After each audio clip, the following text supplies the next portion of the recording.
an iconic car famous on our roads, you get to come to 0719-100-404 and let us know if you can figure out what that car is. Lance, any idea what that car is? Just a hint for people our age.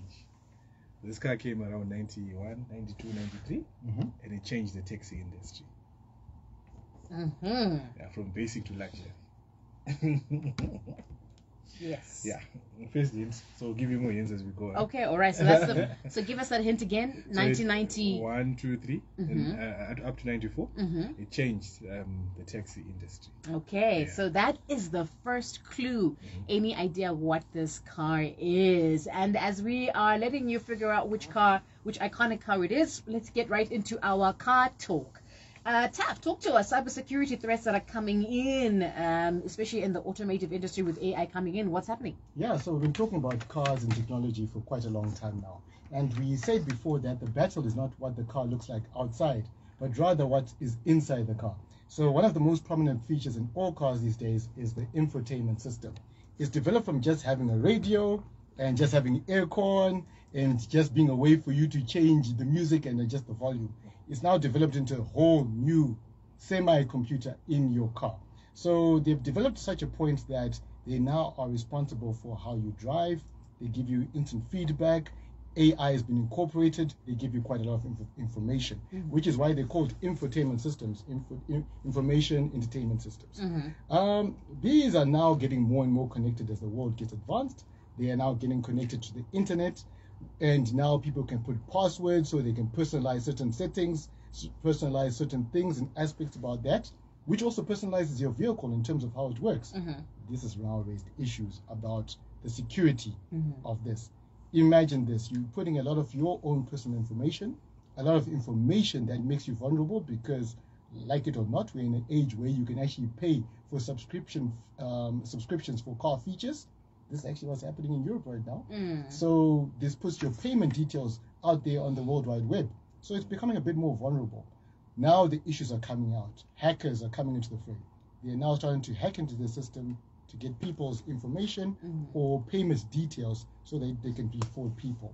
So yeah, infotainment systems in cars now has a certain element of cybersecurity attached to it. Can they actually steal the car through the hacking, or is just information they can harvest? Let's talk about Teslas and cars of that nature. Cars that are semi-autonomous in that they can drive themselves for certain stretches. In fact, some of them have capabilities to actually drive themselves. If you hijack how the car thinks and how it maneuvers, yes, they can actually come to a situation where they can maybe reverse the car out of your driveway to a quieter place and take over and drive away without you knowing. Or they can actually manipulate the system so that it causes an accident as you're driving, or it does something or forces the car to stop where they come over and maybe steal the car or maybe rob you as well. So all these questions are now coming into it. Now, we may not be in Europe, we're in Zimbabwe, and I think even cybersecurity lands is something we should be worried about from what Taf is saying. But in Zimbabwe, are there any measures we could implement to our cars to make sure that no one else has remote access? Because I'm thinking cybersecurity in this country, I don't know. So goodness, just like how Tafadzwa was saying that certain cars are you can actually steal a car. Have you noticed that our keys are now wireless? Right? There's actually people with software and devices that can copy and clone a key, even in the cupboard. What? Yeah, there's videos we've been seeing online of a guy with a transmitter, and he goes and stands by the window, and another guy is standing by the car. Then the signal from the key is amplified, and the car opens. The 100%. Guy starts the car, and they go away. So if low-tech people can do that, now imagine if the cybersecurity, like we're saying, there's guys who've invested millions, even billions in cybersecurity, right? So there's threats that can come in, and imagine if those people are not paid proper money, what they can do, they can default, and over now China, over what thing is that? The technology. Yeah, just a code, just a small code that they can have, and imagine them encrypting your car. Yeah, how serious is that in our country, for example? Exactly, yeah. So here in Zimbabwe, look, just like anywhere in the world, technology of America, there's people who have it in Zimbabwe the very next day. We've got the money, we've got, the will as well. So now the newer cars are going to come. Look, already we've got 2024 model cars in Zimbabwe. Right. We've got electric cars, we've got Teslas, we've got even the Rolls-Royce electric cars are already here. Now imagine if our country's gateway has been compromised. Gateway, I'm talking about the security, protocol gateway from maybe Portras or whatever. So I stand to be corrected. I do know here in Zimbabwe our security is quite strong. We've got a single gateway and stuff. That's why there's a reason. You know, like how we are saying, I think what you call it, Elon Musk's item. Starlink, exactly. There's always been a hype or a certain thingy about Starlink. This is basically Nyaye security more than anything else. Yeah. So Taf, you work in car dealership, right? Is there a deliberate effort to then educate people who are buying these kind of cars, the risks that come with buying a car that has autonomous driving, a car that's high tech? Remember the last time we were driving the Stelvio, I think you were letting us know that the future of the Stelvio is actually including those subscriptions, right? It has Wi-Fi. I've never been in a car that has Wi-Fi, and it has got like Wi-Fi, you know, charging system, wireless charging system. Is it becoming a requirement where you're then letting people know that, listen, you're buying this car, but there are potential risks with your security by having a car like this? Well, it's not a requirement per se, but of course we do have the due diligence to inform people that, listen, there are some vulnerabilities in the system. Let's look at the high-end vehicles. We were talking about fobs before. Where's the wireless key? That's in your pocket. Now, you can actually have your key in your phone. So you don't need a key at all. Your phone is your key to the car. So, of course, to get access to that, you need your biometrics, some passwords or whatever. And if you have access to your phone, it opens up the gateway for phone payments, things of that nature. So we have to alert people that, listen, in as much as these are convenience items, because remember, these features are made for convenience first, and the security element has come next. So, and features sell cars, so which is why these things are pushed onto cars first. But you must educate people and say, listen, in as much as this is a convenience thing, you do have to be very safe about it. Just like, you know, your key fob, don't just leave it laying around, keep it in your pocket. Because if you leave it laying around, when it disappears, someone's driving off with your convenience. But just be wary, add the necessary safeguards, the passwords and so forth. Don't be telling everyone that, I can do this because of that, you know, because you never know what the next person is thinking. 0719-100-404. As you're listening to what cybersecurity threats lie ahead of us, would you think twice about buying a car that's this well connected in terms of technology, or you trust the automakers out there to be able to handle any risks that may come with this? 0719-100-404. Are you trusting that automakers will handle any risks that are coming with cybersecurity, or it probably might make you think twice about buying a car quite like this? And don't forget, we're still trying to figure out which is the car of the day. Lance had given us our first clue, and it says it changed the taxi industry. Could you be onto something? A couple of answers have come in.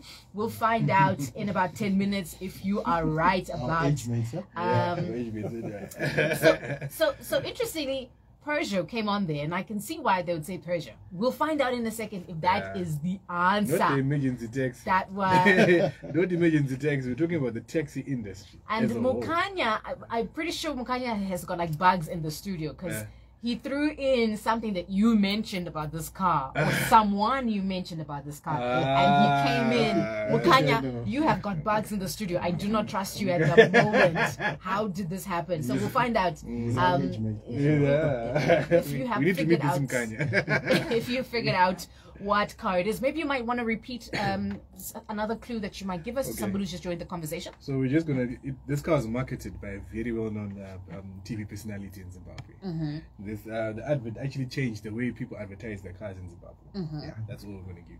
Okay, all right. And then the first clue, we said it changed the taxi car. Not the emergency taxi, but the taxi. Taxi industry. 0719-100-404. Can you figure out which car this is? And listening into the story we just shared with you, do you have any cybersecurity concerns? Will that change your mind about buying a car with such intelligence, or do you trust the car maker to be able to handle any risk that may come in, and why? 0719-100-404. We've been seeing how Chinese car makers have been on the up, but it's also interesting to see some cars that we have grown to love starting to be on the down. And I was reminded of Nokia. Remember when Nokia at that point?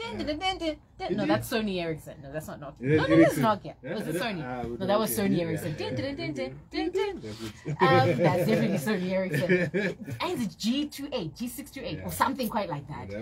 There was a time when Nokia was the master. And remember the time that they were churning out different Koketa, 6250, 3450, 3210, 791i. Like it was on the rise. And just like that, infrared with Bluetooth. And then initially it had the green screen and then became blue and then there was color. That was Nokia. And yet today, we don't see it connecting people anymore. In fact, it's been taken up by other brands. Kind of like what is happening possibly with brands like Nissan that has been facing significant challenges in recent times. They actually have had low sales and they're trying to figure out how can we cut costs. And there's so many factors that are happening, Taf, as far as this decline is concerned. Tell us, what's happening with Nissan? Yeah, so Nissan has been struggling with lower sales over the past few years. In fact, it's been struggling a lot with bad reputation for its brand name. It's falling in its key markets. And also some questionable decisions in terms of cutting down, in terms of cutting jobs and cutting specific models which others thought were popular. I think we can talk about the MP200, which is very popular in the Southern African region, is no longer, has been discontinued. And I think it's a move that surprised a lot of people. They're moving away from the MP300, which was, I think, for lack of better words, one of the true workhorses in Southern Africa and very well loved. It was aged, it was old, it looked very, very not appealing, not attractive, but it did exactly what it's supposed to do, and it did it very well. Then replaced it with the Navara, which is still a very good machine, but that more noticeably looks a bit softer and maybe cost a bit more initially. So it's been struggling a lot, and I think this started off when there were some issues internally in Nissan some time back. I think it was 2018 or 2019 when the then CEO was kicked out of the Nissan board and the team itself, that's Carlos Ghosn, if I said his name correctly, under a very big scandal that involved money.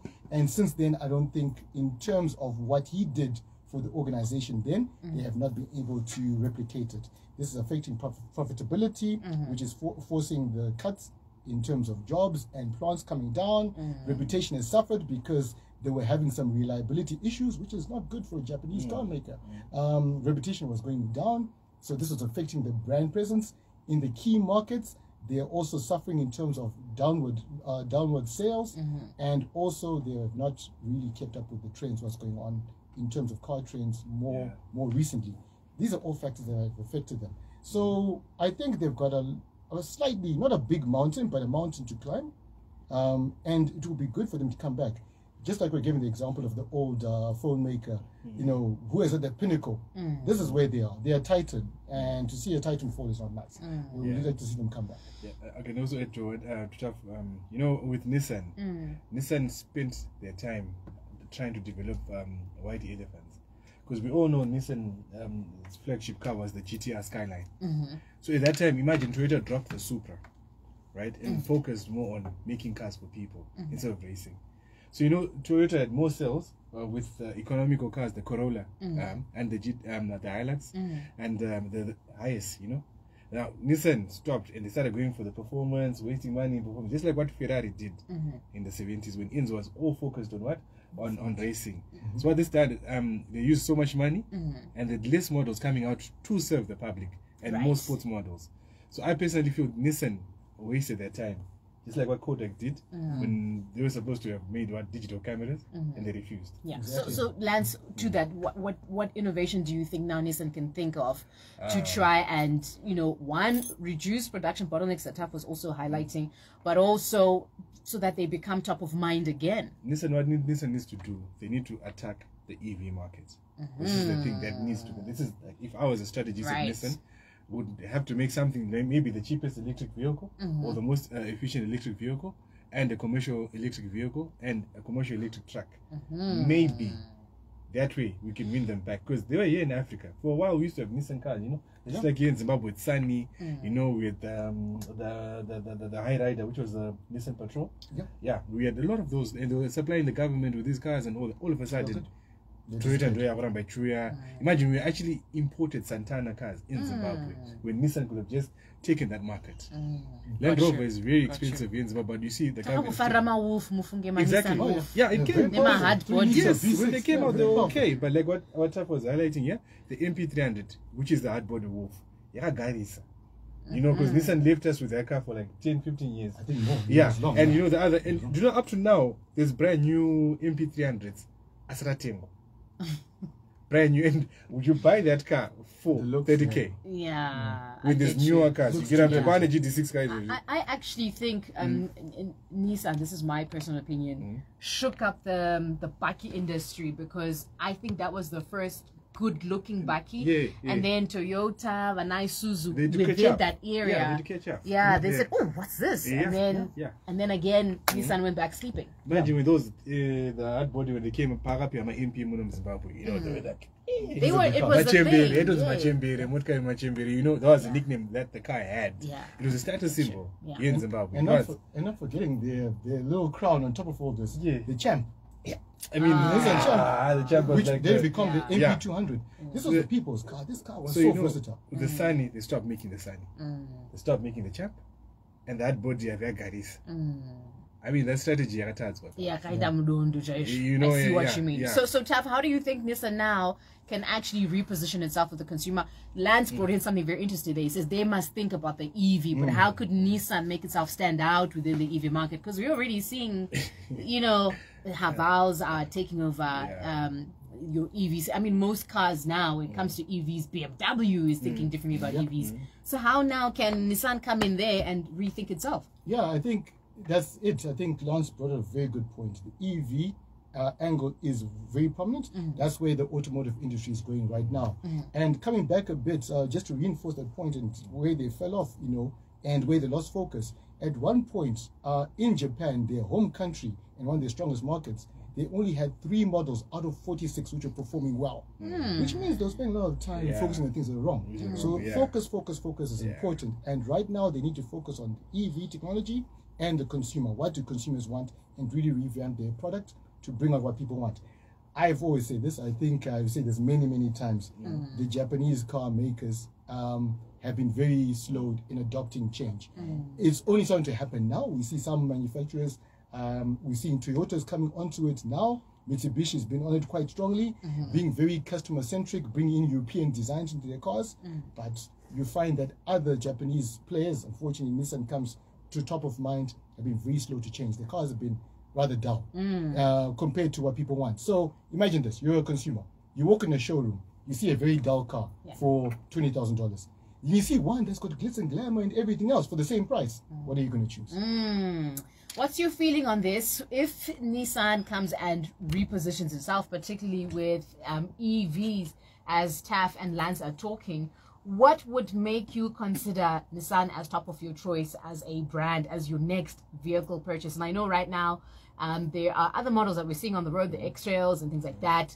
But with where they are at now, Nissan is really struggling. What would make them, what consideration as far as EV is concerned, would make you consider them as top choice? 0719 100 404. Speaking of the Japanese, speaking of Toyota is also not doing too well. In fact, it's also facing profit decline. Tafadzwa, talk to us about that. So there's been a profit decline in this last quarter of the year, the third quarter of the year for 2024. There's been a big slump in their profit margins.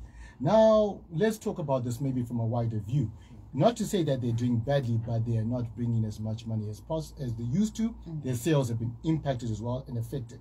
This is twofold from the way I think about it. One, reputation for Toyota. If you think back a few months, maybe a few weeks ago, there were scandals with, falsified not emissions but safety standards from Daihatsu, which is under Toyota. Some of their own Toyota vehicles which had falsified claims for safety standards for some of their vehicles. Consumers listen these days, and we cannot ignore the power of the World Wide Web and the internet and social media.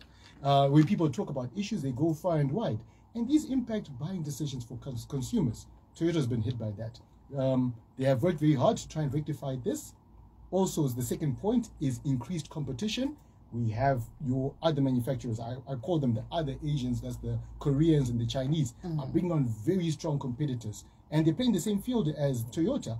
And they're bringing these competitive cutting-edge vehicles, same value-oriented propositions. In most cases, quality is being matched like for like. So there's increased competition. So people are looking elsewhere. Your name has been tarnished. Let me look somewhere else where the reputation is still good, and this affects your profits. Will Toyota come out of this? I think so. But they need to rethink and really think about what to do in terms of how they appeal to their consumers and how people view them and their reputation, of course, as well. 0719-100-404. We are talking all things to do with the car industry. We started off looking at cybersecurity. Are you worried about any risks that are coming in, or you trust your car maker with whatever your car of choice is, that they're going to take care of the risks? We were just talking there about Nissan. Is there something Nissan could do, especially in terms of EVs, that would make you consider them as your top car choice versus anything else you're driving? And just hearing how they had been focused on other things and not so much you and I. And we've just been talking about Toyota there. They too also have not been spared the brunt of the consumer opinion. Their sales have been low.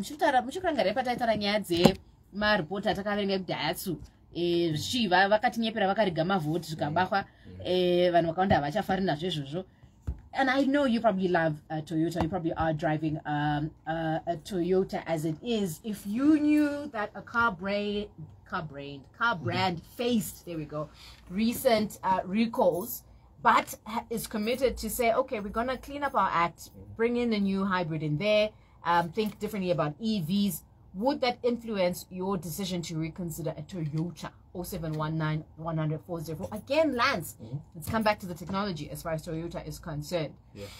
From what Taf is saying, they are realigning themselves as well in terms of efficiency and other things, right? Are there any engineering advancements you can think of that could actually help streamline Toyota and avoid some of these issues that they've been having? So look, with Toyota's declining the profit, I personally feel this is not their technology or them. Like we said that time, Europeans, they play a very tactical game when it comes to people's sales and stuff. So you can imagine those recalls are what are getting people to actually stop buying these cars. But did we get a final report that these recalls were actually justified? Because the cars need to be tested for the safety, So these are allegations, right? And were they found guilty? Is a question that we need to ask ourselves, right? Secondly, Toyota is doing well. Let's be honest. All the new models are coming out, and look, no one is having complaints when it comes to, because it's a Toyota, and when you pay for a Toyota, it's a Japanese car. You don't expect that top-notch Mercedes, Porsche, or Lamborghini quality there on that car. When you buy a Toyota, what I'm looking for is reliability, cost effectiveness, and a car that I can keep for years. And anyone who owns a Toyota can tell you this. Couldn't decide nothing at Toyota. There's your mechanic. You get what I'm trying to say. So it's not just here in Zimbabwe, I've got a cousin in Australia. Those people in the outback, even that drive 3,000-4,000 Ks, the car of choice is a Toyota Land Cruiser. Yeah. In the Arabs, Toyota. Now Rebels, Toyota. So it is what Gaza, it is. Yeah. So let's be honest, these recalls, I think we should have a show where we actually talk about the recalls and whether they're justified or not. I think our listeners need to, have this information. I'll be the first to put up my hand and say, I, as a German car driver, I am tired of hearing this advice that just buy a Toyota. FoLake, get rid of these things. Buy a Toyota. So I get what you're saying there in terms of the general feeling we have as far as Toyota. We're about to talk a little bit more this morning around our mechanical issue. We're going into our workshop, and we're going to be looking into an experience you might have, and that's the idea of rust and corrosion that might be happening on your car. But in terms of the car industry, we hear BYD is also up to some interesting things. The Chinese are not sleeping at all. All car innovation right now is in China. That's where it's all coming from. Key exports, innovation, technology, the push, the drive, it's all China right now. And well done to BYD. It has now surpassed Tesla in terms of sales. So they're now the biggest electric vehicle supplier and manufacturer in the world over Tesla, which is a big feat. Go to Google, have a look, see the brand value for Tesla. It's one of the richest companies in the world, now being suppressed by BYD, which is fast approaching. Clever of them as well. Most people don't know this, but most electric vehicle batteries actually come from BYD. So they hold the technology, they own it, and they're now showing their prowess by actually manufacturing more cars. So these guys have kept up with consumer trends. The things we're talking about, the Japanese are falling behind. They are at the forefront of innovation right now. So they're the people to follow when it comes to what cars should have and what they should look like, how they should behave. And they're really streamlining in terms of the production. They're doing very well. I don't know why, but I feel like we as Zimbabwe should then be close friends with BYD because we already have the lithium. Yeah, we should be courting them in a different way to say, since you're becoming the the biggest. Yeah, there is one. There is I a think showroom. on Redwood Road. exactly. Yeah, I've seen the But VID. it's a showroom. It's not us saying, listen, China, literally, let's improve this relationship since you are becoming the biggest evil. Thank you. That's it. Yeah. Look, like when it comes to new technology, as always, there's skepticism, and there's fear of the unknown. But look, these things, great things, just align by themselves. Very soon, I predict. I'm being a prophet today. Zimbabwe, electric vehicles. This is something that we're going to have. As much as I'm a patriot, electric vehicles is what we need. It's coming, but I don't know. And maybe that's the question we should be asking. And also, if you're listening in, how do you think countries like Zimbabwe should actually be responding to this idea of Chinese brands becoming more competitive with EVs, particularly with the offerings we have as a country in terms of minerals? And if you had a choice, as you're listening in, would you consider a Chinese-made EV like BYD for your next car purchase? Or are you likely to stick to your more familiar brands, Nissan, Toyota, and anything else? What would influence your decision? 0719-100-404. All right. As you're coming in with your thoughts, we were also checking with you. Do you know the car icon of the day? Quite a few interesting responses that have come in. Let's go through those responses, and then we can start talking about tackling rust and corrosion that may be happening with our car. Lance, remind us again the clues you've given us for our iconic car for the week. So our iconic car is from 91, 2, 3, 4. It changed the taxi industry in Zimbabwe. A major taxi company that's not there anymore. And and we used to be sitting on a motor taxi. The taxi you'd look for was that car. Was that one? It had a catchy phrase. Yes. On the screen. All right. Let's go through some of the responses that have come in. Quite a few people have guessed generally on the right track. 3968 Hansi Hyundai XL or Hyundai XL. H274 Shikanzi, it's Peugeot. Shikanzi Hyundai car 5893. Charles, no, sorry, that's not what you said. Babash, right? It's Hyundai, which changed the taxi industry. It was marketed by Charles Mabika. We'll find out in a second if that's true. Hyundai, Hyundai. It's the Hyundai XL. It was pretty easy for me to guess that one. Yes, this week you're onto something, maybe. Hyundai was marketed by Calvin Sifelani. The name is Lecture. Oh, your name is Lecture. Thanks, Lecture. Hyundai Axel. I don't know anybody in the studio, so you just guessed it right, Mukanya, because you came through and says that was marketed by our very own Soul Supreme Calvin Sifelani. It's the Hyundai XL. First saw it at the agricultural showgrounds in Harare. It was put on some rocks, and you could see the whole belly underneath of the car.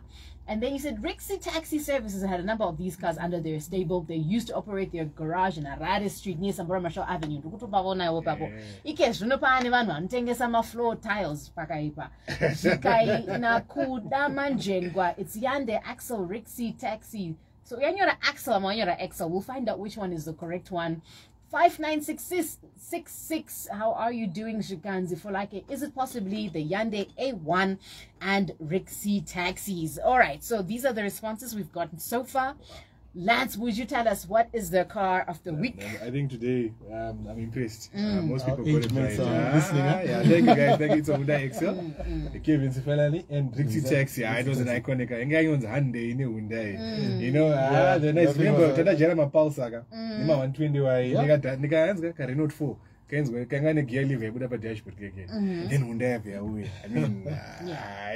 it was good. It was good. And fun fact about that car: when Hyundai actually launched their car in South Africa and Zimbabwe, they had a strong emphasis on marketing and put a lot of money behind it. Exactly. Right. And it showed. The fact that everyone remembers it worked. And you know what? My dad also had that, because at that time it also became an executive car. Yes. So that was his company car. It was like the one that we had was like it was a bronze goldish color, you know. It did vibrant colors. Yeah, no, I remember. And the marketing car had all the colors that they offered. Remember, again, the bonnet blue, fender red, it was very good marketing. And there's another, by what you call it, VIP Road, Robert Mugabe. Yes. By the corner, by the dealership, there's one that was put almost like upside down on a rock, so you could see. All right. Thank you guys. So well done. You got guys. the car of the week. Let's find out if you can figure out what's our highway code question for the day. Taf, give us the highway code question as we're going to be getting into talking about rust and corrosion. 0719-100-404. If you have any questions to ask about rust and corrosion, do come through and talk to us. No problem. So the highway code question for the week goes like this. According to the Zimbabwe Highway Code, all vehicles must be equipped with working headlights, taillights, and indicators. According to the highway code, when are motorists mandated to turn on their headlights? There's a period of time.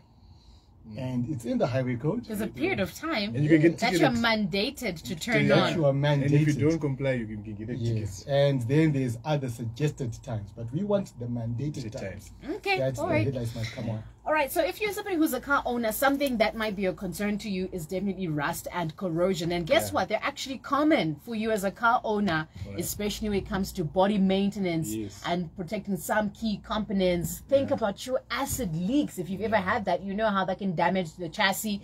You can imagine how that can also damage your gearbox. Connections from brake fluid spills, corroding the car paint.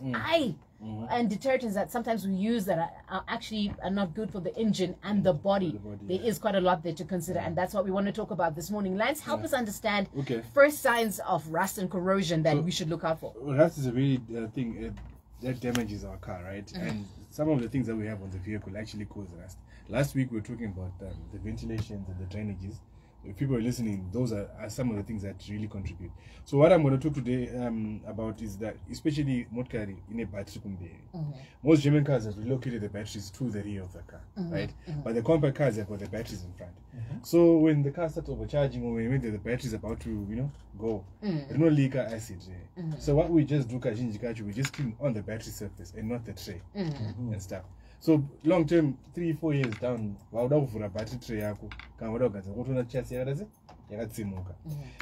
so you need to avoid that. When you clean your engine, get your battery checked and get your area, cleaned. You can put a rust. You go spray can. Turbo my China $2. Go question sand the paper shares with spray battery can. Also talk about the acid leak. Particular vehicles we're talking about. Let's talk about Toyota Corolla. Let's talk about Honda Fit. Let's talk about the front wheel drive cars. Usually the battery is located on top of the gearbox, and the gearbox connector. I had an incident whereby the battery was leaking and the acid went onto the connectors of the gearbox. We put on a diagnostic machine, and that was some, it told me that the gearbox was gone. I bought a new gearbox, I fit it in the gearbox, car kept on doing the same problem. I was stressed. Remove the battery, battery connected gearbox, and the acid actually gone into the connector. And the connector, I changed some against gearbox gearbox in Toyota, otherwise that would have been expensive gearbox. Exactly. So Honda Fit, I've come across cars that have the same problem as well. Honda Fit, Nissan Note, most Japanese cars, battery is located on top of the gearbox. So you need to just get that checked. It will save you a lot of money. Let's talk about brake fluid spillage. But not talking about brake fluid motor. We just think with brake fluid. Brake fluid is very corrosive. Right. So when you pour your brake fluid, don't spill and stuff. Just clean the area. Also, when your kits are worn out, will leak off with brake fluid, and that brake fluid actually goes onto your firewall of the car and corrodes the car as well. Right. Then finally, we're talking about my detergents. Sunlight Sunlight with boracic acid. That acid actually destroys our paint. So I suggest to put the least sunlight you can in your water yogis and motor. That way you protect your paint. Then there's new detergents which are coming from my industry.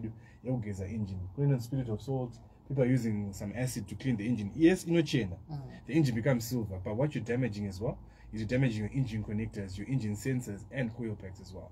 Because remember, geza simbi, China, but plastic is not cheap. It's not what you call it. It's not. You can't protect plastic away from acid as well. So when you put that detergent on your car, first it's not China. So remember, you have a clean engine. But as time goes on, your plastic and your wiring looms will get affected, and also that will give a problems in the future. 0719-100-404. If you have any questions around rust and corrosion on your car, let us know what those questions and observations you might have had. So what are the first signs, Lance, that we're experiencing rust or corrosion on our car? You start seeing paint, we leave the paint bubbles, and you start seeing like your paint is being disintegrated and stuff. That's the very first sign. Once you see that, if you can't do it yourself, look for auto body shop and work on that. Even on the chassis, especially even with imported cars from Europe as well. Just get your car checked. It might cost you maybe $50 but it will save you a lot of money in the future. Yeah. Got you. Yeah. So this is from the battery acid in itself, brake fluid. What about things like humidity also, and even road salt? Like we always said, what can you do clean? With the moment you clean your car, madaga. Madaga keep humidity and water in your vehicle. Just keep your car cleaned. Because I'm not regularly, which tells all my points is because it's your responsibility after all. It's your car. So no road bonnet, you take a look in the wheel axis, take a hose it down, take it to a car wash, and stuff. That will save you a lot. Trust me. Got you. Yeah. All right. And then also, Taf, just remind us again what our highway code question is as we are getting ready to figure out which car is better. Today we have got what do we have? Who are you today, Lance? Today I'm Isuzu no Ngwenya. Isuzu no Ngwenya. That's a nickname. It's an Isuzu D-Max. D-Max, okay. But people call it the no Ngwenya. No Ngwenya, all right. And of course, last week's winner is the Toyota Hilux. Although it was very close. It was very close. It was a tie, really. Yes, it was a tie, really. In the beginning, it looked like Ford was a clear runner, but Toyota, being good with maintenance, durability, car replacements, it came right in the last mile. So it's the GD6 versus the Isuzu coming up in a minute. Just remind us again what our highway code question is, Taf. According to the highway code, when a motorist mandated to have to turn on their headlights. All right. So, Lance, what happens if the car already has developed rust? Is there a way we can get around that? You can either get the rust taken out by just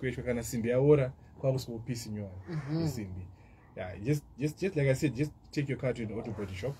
Go now, then they'll advise you. All right. Yeah. Right. Let's get into which car is better between the Toyota GD6 and the Isuzu Ngwenya. Is that what you said it's called? Ngwenya. Ngwenya. All right. Let's talk about utility. Obvious, they're both bakkies here. Yeah, both bakkies. Right. Double cab, single cab, yeah. Cargo capacity, what are we looking at? Cargo capacity, I can carry 1,055 kgs, which is a D-Max. Yeah, no contest. There's 835 kgs maximum load. All right, so that one is going to Isuzu. All right. Yeah. And in terms of body style, what does the Isuzu give us? It's the same as the Toyota. Yeah, double cabs. Yeah, double cab, single cab, king cab. All right, that's fine. Yeah. In terms of trims, what do you give us? Very identical here as well. Yeah, Isuzu is just Isuzu. But it's rugged and stuff, huh? But I mean, about e-Droid. Okay, a transmission. What are we looking at, Isuzu? Isuzu, I've got a 6-speed manual and a 6-speed automatic. We are exactly the same. Yeah. Looks like these cars were made in the same factory. Like Kopranama notes. All right. And in terms of our drivetrain, what are we looking at in terms of the Toyota? So the 2-wheel drive option, that's at the basic level, all the way up to a 4-wheel drive option with the rear diff lock as an edit option as well.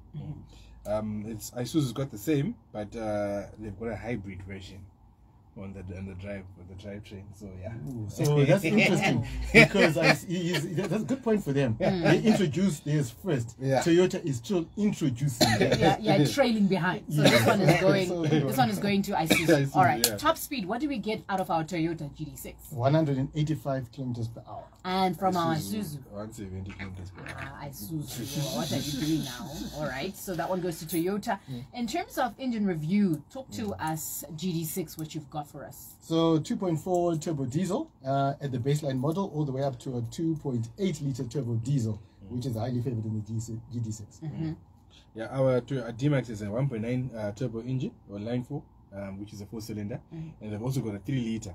But the 3 liter boasts of 450 newton meters of torque. So this one's definitely going to Isuzu. No. 450 was it? I take you with your big engine to 500 newton meters in my smaller engine, so still more powerful. All right, so this one is going to Toyota. In terms of our powertrain, what are we getting in terms of Oh, but you started speaking to that, didn't you? Yeah, exactly. Yeah, So the Toyota is 500 newton meters of torque and 150 kilowatts of 150 kilowatts. So we have 187 horsepower and 450 Newton of torque for the most powerful. So I think mine horsepower wise, that's 206. And in terms of torque, who's holding the torque there? Oh, it's Toyota, isn't it? We like to claim things. So this one is going to Toyota. I don't know why I feel like Isuzu might have better torque there. No. But it has been proven because I'm supporting Isuzu, but okay. Yeah. Oh, we are. 0 to 100, how quickly is the GD6 moving to 0 to So 100? this one is very interesting because there's a sliding scale, but the quickest one is 9.6 seconds. Okay, and for Isuzu 13 seconds for the fastest. sluggish, Yes. very, very sluggish. In terms of length, which is longer? My Isuzu is 5.3 meters long. We are the same, 5.3 as well. Geesh, So okay, it's so you're the about same length. yeah, All about right. the same. In terms of interior, I already know who's gonna take this one. Okay. Which one, Isuzu? What do you give us from our interior? Isuzu's got a plastic feel, just like how it is in the Trailblazer and Nechi. It's just that, basic, yeah. I think the Toyota has got a better feel, better well-appointed interior. I'm afraid to say so myself. This one definitely is going to Toyota. And in terms of comfort, which do you think is more comfortable? Because like with the Isuzu, I've been in the Isuzu, I've been in the Toyota. I'll be honest, I felt a bit safer in the Toyota, but this GD6, this D-Max seems to be heavier. I don't know. Toyota's got that kind of myth karipo katangweso internet. Would you Toyota? We've seen the tests that have been done. That thing is unstable. But we're mixing issues. How safe is it? I mean, how comfortable is it? I feel like the Toyota could be a bit more comfortable. Okay. It's really debatable. We need to. Yeah. We need to test I'm it. glad you say that because I feel the Isuzu is more comfortable. Exactly. We need to have. Let's put this something. one out to the It's a listener. 0719-100-404. Which do you think is more comfortable on the inside? The Isuzu or the Toyota? Ride and drive. Talk to us about the ride and drive of the Isuzu. Isuzu, the technology of the Isuzu seems to be okay because with the D-Maxes from Gudara, they're better. But I've seen people from government are preferring the GD6, meaning it's got a more comfortable ride, it's got everything better. Because numbers don't lie. I see no culture. I mean, Zambia is doing BT 150. Did you say motorcade? Yeah, motorcade, yeah. BT 150 motorcade Zambia. Yeah. Is it not just a culture thing that we have in our I think minds? the BT50 shares the same engine as the D-Max as well. So you could be just one go to BT50, but don't go to Isuzu. Right. Because they've got the same drivetrain, engine, gearbox, Yeah. Okay. Yeah, so who's taking this one? The I ride think and drive. I think I'll just. Which one has better traction control? I'll put it on Toyota because Toyotas have more time and more cars sold that have to do the off-road and on-road together. More research and development. I think they've refined the system better. So this one is going to Toyota. I'm biased. I would have given this right Isuzu, but fine. The wheelbase. Which one has got a better wheelbase? This is about the same. So it seems to be a bit wider. Because maybe, but it could be wider on the body, not the wheelbase. This is true. It could be wider on the body. All right, so we've got 2 minutes left. Let's talk about fuel capacity. What are we getting out of Isuzu? Isuzu's got 76-liter tank. Ours got an 80-liter tank. Nice. Toyota. And kilometers per liter, what are we getting from the Isuzu? Let's not go Okay. So it looks like for a second week running, the Toyota GD6 comes up top as a much better car. Which one has got better resale value? Come on. Which one is better maintenance? Come on. Shucks. I'm really trying to give Isuzu something there, but it's not you? working. You're actually beating me like this. So this one is going to Isuzu. Okay, so our highway code question. And I have had a GD6. Isuzu D-Max is comfortable. Hilux Ingoro Hayo on comfort. So far it looks like this one is going to Isuzu. Let us know what you think. Which one is more comfortable? Is it the Isuzu or is it the GD6? Highway code question again, Taf. What is it? So according to the Zimbabwean highway code, when are drivers mandated to turn on their headlights? All right. So Mdara Njobi says it's at 5:30. I hope I said your name correct. Mwakati, it's 6 o'clock. Shikanzi, turn on the headlights when it gets dark, even before nighttime. This may be due to sudden weather changes. Mwakati 5:30. So what is our answer? So the correct answer, it's not the exact time, but it's from sunset to sunrise. Okay. And you can actually get a fine if your headlights are off between that time. All right. So Mukanya was the closest to this one, right? And then the optional extra is to turn on your headlights during poor visibility, like fog or rain or dust storm. All right. So Mukanya, I think you were the closest because you said turn on headlight when it gets dark, even before it's nighttime. And you mentioned sudden weather changes, which is the fog and stuff. So congratulations to you, Mukanya. You were closest. We're about to close off. We'll be back again next week. Taf, how do we get hold of you? So very easy. Send an email to inquiries@zimoko.co.zw and ask for Tafadzwa. Lance, how do we get hold of you? My number is 0775 981 647. It's a hotline. All right, and this is all we have for you this week from all hotlines. We'll be back with you again next week. Coming up is Becky K, and it is the news at 12.